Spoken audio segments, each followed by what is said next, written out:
Okay, well, that's half of what I was just about to say as an intro is just said. So,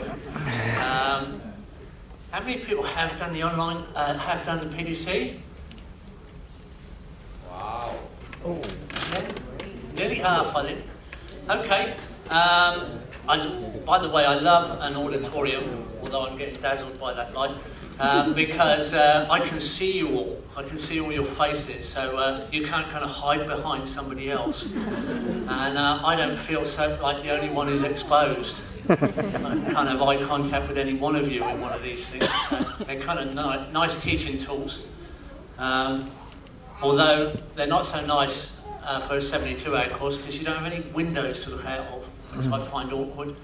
I have to look outside to get inspiration after a while. I think it was about 5 years ago, 4 or 5 years ago, I got an email from Giovanni Galuzzo from Malaysia, and I thought, what? You know, what's this Italian who's a Muslim getting in touch with me with a Muslim protocol from Malaysia doing? Anyway. With an American accent. Well, it was all in type, so I couldn't get the American accent. But he was a student of one of my students, Ramis Kent.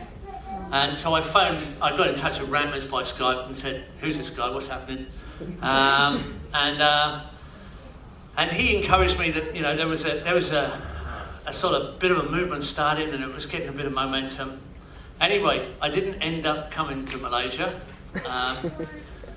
Normally now actually deploying other people and trying to sort of direct other people into positions, and I think three of my teachers now, three of my students who've become teachers have taught here. Salah just recently, Mustafa Bayir from Turkey, Ramis, and an associate of mine who's not one of my students, Alex McLaughlin, taught here as well. So, and I've never been to Malaysia up until about 8 months ago. I've been through the airport. I've never got out of the airport. But then I was in Jordan, where we have an ongoing project, and I got an email from Prince Amir from Penang, from Kuantan, with this unusual project proposal, and it was rather unusual when he described it. So I felt I had an obligation, and as I was in Jordan, I thought, well, I can cut my trip short a little bit, leave my wife and daughter behind, who are sitting in the front row here, Nadia and Latifa, and come to Malaysia on the way home to Australia, which I did for 2 days. Actually, the flight didn't work out, so I actually flew to Australia, had 24 hours in Australia, and flew back to Malaysia. Anyway, that's just the way it worked out. I was kind of shocked on what I was shown. An opportunity like I haven't seen before, actually. A most unusual gift.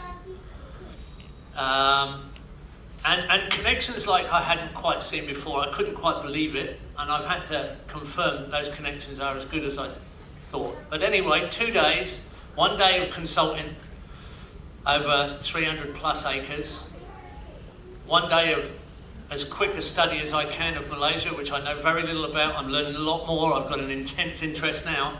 I'm not going to stop now. It's going to be a real buzz. I'm deep diving into your culture and your everything, modern and old-fashioned and whatever, and living systems, and even surf, which I found is on the East Coast, because I'm a surfer, in winter, while you're rainy season. And I managed to pull together a design.